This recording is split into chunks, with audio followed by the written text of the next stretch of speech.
thank you for being here. I am here as the husband of a farmer and a veteran. And since Ag Warriors asked me to come and encourage Ag Warriors here in California and all around the country, that's what I'm here to do. I will be pleased to take your questions. No questions? Okay. All right. Well, look, actually it started last year with President George W. Bush. And it's a great program. I have a foundation that's listed in the back of this book that does things for America's veterans. Well, what began here last year with Ag Warriors with President George W. Bush is dead on the mark. The unemployment rate for America's veterans of this war is double that of the national average of unemployment. If you show me a skill set in agriculture, I will show you a military person who can fulfill that need. And we need bright young people in the ag business. I married the farmer, I know. And so I'm looking at a program like this as being something that we ought to take nationwide. It ought to be the kind of thing that, quite frankly, every industry steps up to. But this is a particular opportunity for ag business. You know, lots of people think agriculture is either, you know, growing the cow like my wife does, and then taking it to the, you know, the livestock auction, or just planting the seeds and harvesting the oats or the wheat or whatever it is. It's a lot more than that. And so every one of those skill sets that you see in the military has a, if you will, an amplified skill set in agriculture. It's a great opportunity for ag business, for America, and for our vets. And again, don't get me wrong. I did marry the farmer, and she is up early, okay? And she goes to bed late. She works hard at it. There is nothing harder in life today than being a soldier, sailor, airman, guardsman, or Marine. Trust me. And so transitioning out of the military into agriculture or whatever walk of life you're going to be in is, quite frankly, an easier transition. You're not going to be gone for 7 months in a combat zone. You're not likely to come home in a body bag unless something terrible goes wrong.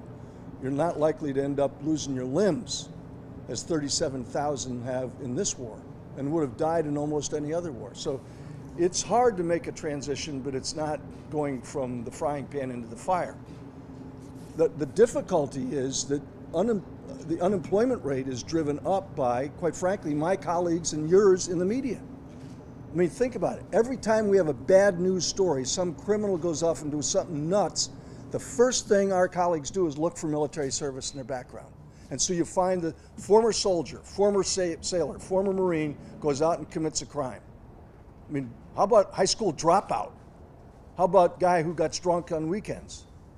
And so there's a discoloration already built into our media coverage against a bias against the military. Second, we've created an environment now where post-traumatic stress is the expectation. We got 2.4 million young Americans who've served in this now decade-long, well, dozen-year-long war. And there is such a thing as post-traumatic stress, but it's not going to adversely affect everybody. I've got a doctor I know who treats people for post-traumatic stresses. It's in large part how they're treated and up to the individual, whether it becomes PTSD, disability, or PTSA, ability. And now, I don't expect that everybody's going to understand that, but if we've described everybody as one step from going postal, no wonder the HR people at your network aren't going to hire somebody, right? Unfortunately, a lot of the things that I started this book a year and a half ago, a lot of the things that are in this book are happening right now. I mean, you think of this, you have a terrorist attack that an administration lies about who actually did it, and we have people American citizens being killed by drones. You have Israel being abandoned by their only ally in the world, that's us, and the adverse consequences of radical Islamic terror and drug cartels. Sounds familiar? I mean, it's scary. So, I mean, look, this book, I'll give $1 to anybody who knows where the title came from. I mean, this book is all about things that we hope don't happen, and it is a positive outcome. I don't want to give away the end of the book, but the bottom line of it is I'm a chronic optimist, and so you know the book's not going to end badly. Starts out pretty rough, very much like the situation we're in today. I certainly hope that we don't end up with the Republican Party going away in disarray. Full disclosure here, I'm a Republican. shocking, married to a farmer, right? And so I hope that the outcome that's in this book is realizable without going through the trauma that's in this book. And so who wants to collect the dollar for, where did the title Heroes Prove come from?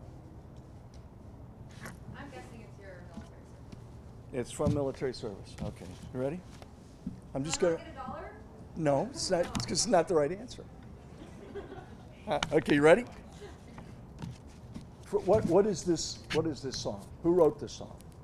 Oh, and I'm going to say it rather than sing it because it would split your audience. Oh, beautiful for heroes proved in liberating strife, who more than self their country loved, and mercy more than life. From America the Beautiful.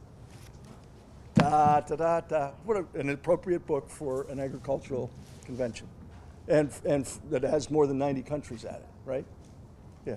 What do you think of the drawdown in Afghanistan that the president announced? Yeah, I listened after the fact. I was actually engaged at the Nixon Library during his speech, so I had to watch it chained to my chair on the Fox reruns last night.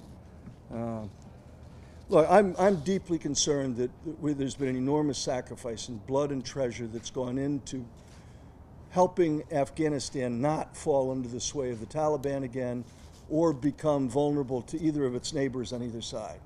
Afghanistan is a key location in a part of the world where we need friends. A precipitous pullout from Afghanistan, like we did in Iraq, leaves us increasingly vulnerable here because of what's going on in the neighborhood. To the east of Afghanistan, you've got Pakistan with the Taliban resident inside it and nuclear weapons.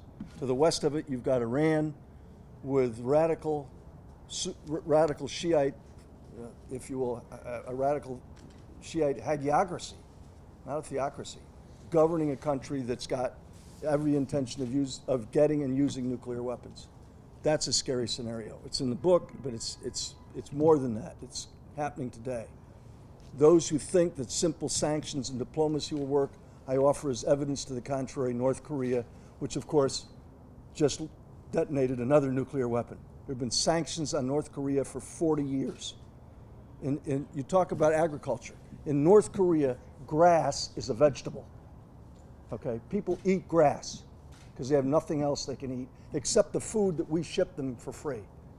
Okay, it is a total economic basket case. Enormous sanctions in place for 4 decades. Do they have nuclear weapons? Yes. Do they build intercontinental ballistic missiles that can reach America? Yes. Are they a threat to us? Yes, but even more so because they give that technology to the Iranians. They sell it, they give it away in exchange for fuel and the like. So I just don't think that what's being proposed is rational given the threats that we face in that neighborhood there or in Pyongyang.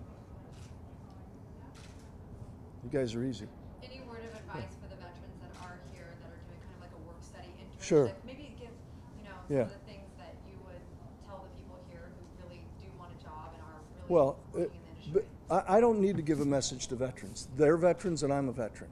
The message has got to go to the private sector and the private sector in agriculture and across the rest of America's society. The qualities that come with America's veterans, the 2.4 million that have served in this war, the 37,000 that are terribly injured that need to be helped, the message is this: if you want someone who is competent, capable, committed, has integrity, understands the full nature of accountability and responsibility, all the qualities you'd want in any employee, then go to a veteran. You can't put up a sign out there that says veterans only need apply. The EEO people go nuts, right? Both in the state of California and in Florida and Virginia and everywhere else. You can go and say veterans wanted in any sector of the agricultural business in America. And you will find a military person who has those qualities, those values, and will do a job unlike anybody else you've ever had. That's the message. Now I just gave you the whole speech. You don't have to stay for it. Well, can you elaborate on your commitment to veterans in the farm industry and what sparked it? It's not just, and again, my wife's the farmer, okay, so I understand it. I've spent my entire life in and around the military. My daddy was a soldier. I realize it's hard for you to understand as young and beautiful as you are, but I was born in the administration of Franklin Roosevelt. I'll be 70 this year, right? I spent my entire life keeping company with heroes. My dad was the first one, veteran of 2 wars. All of my brothers served in war. All of my family has been involved in the military. I went from that at 17 into the Marine Corps, went from the Marine Corps to the Naval Academy, went back in the Marine Corps as an officer, went to war, and have now spent the last dozen years covering the greatest and best and brightest and bravest of a generation in a long war that's gone on since 9/11/01. And so it's not hard for me to be committed to them. I've been given the privilege by Fox News of going out and covering them. 55 embeds over the course of the last dozen years. I'm not bragging or whining or complaining about it, but I got more time in that war than some of the soldiers do. And I understand what they've been through. They're not all postal. They're not all derelict. They're not the bad people that's been described by many in our media. And our colleagues have gotten it wrong. And in many cases, it's pure jealousy. And so my commitment to them is that I recognize the extraordinary service they've been. They've gone in harm's way to protect us from the worst of what could happen to us.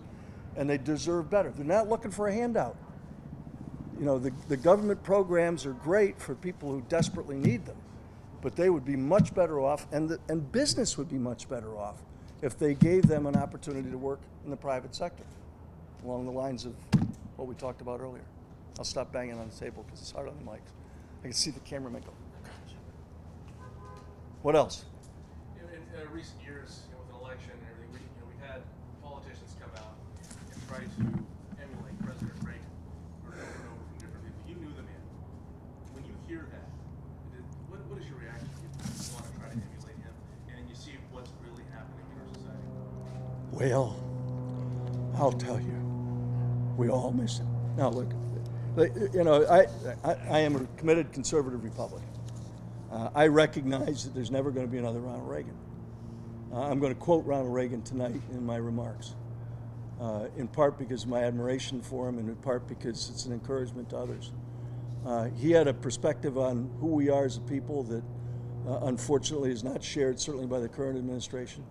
Ronald Reagan never apologized to anybody for who we are as Americans. Ronald Reagan never bowed to a foreign leader.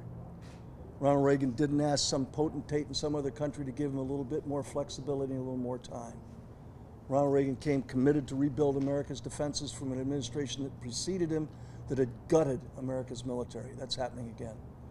And so my hope is that it won't be Ronald Reagan too, that somewhere along the line we'll have a commander-in-chief soon, in the next 3.5 years, elected commander-in-chief who will not do those things I just described that are adverse to us, and that will turn this country back again to what it once was intended to be, that shining city on the hill. I don't expect that there's going to be another Ronald Reagan, and I don't think it's wise for people to try to emulate him. His adopted son, Michael Reagan, who's a good friend and a fellow Californian to you all, said to me one day here not long ago, he says, he said, I'm not entirely sure that in this electorate nowadays that my dad could even get elected, which tells you something about how things have changed over the course of the last 30 years. Anybody else? You talked about North Korea, Afghanistan, some current events. How about Obama's pick for Secretary of State, CIA, Hagel? Well, let's see. The Secretary of State has already been confirmed, and if some of the reports I'm seeing on the wire are correct, you've probably seen the same reports. Apparently, Mr. Kerry has been calling Russia to try to get the Soviet foreign minister, or the Russian foreign minister to answer him, and can't get anybody to answer the phone at the other end. That'll tell you something about how competent they are. I'm certainly no fan of Mr. Hagel. Don't believe he's qualified to be Secretary of Defense. I also don't believe anybody in Washington is going to call and ask for my opinion. And so, and I don't have the gift of prophecy, so I don't know what's going to happen, but I cannot imagine there aren't several dog catchers in Virginia that would make better Secretaries of Defense than Chuck Hagel, and you may quote me. Other than that, I don't feel strongly about it. One more question. Yes. I want to ask you about guns. Yeah, guns. Just, I want to know your stance. I have a lot of them. I'm a member of the National Rifle Association Board of Directors and the chairman of their Military and Veterans Affairs Committee. Very proudly so. I'm a gun owner. I am a hunter. I have firearms to protect my family and me. I do not believe that anyone ought to take away our Second Amendment rights that are ordained by the Declaration of Independence, protected by the Constitution's Second Amendment, and I think it's wrong-headed, particularly for senators in California, to tell me in Virginia that I can't have a certain type of weapon because of the way it looks. You need clarity on that? No, I'm good. Okay. Yeah. Yeah. You guys good? Yeah. We got a quick photo of ROTC, so. Anybody else? Last one? No, he's an Once, awesome twice. guy. We got plenty. Yeah. Have fun.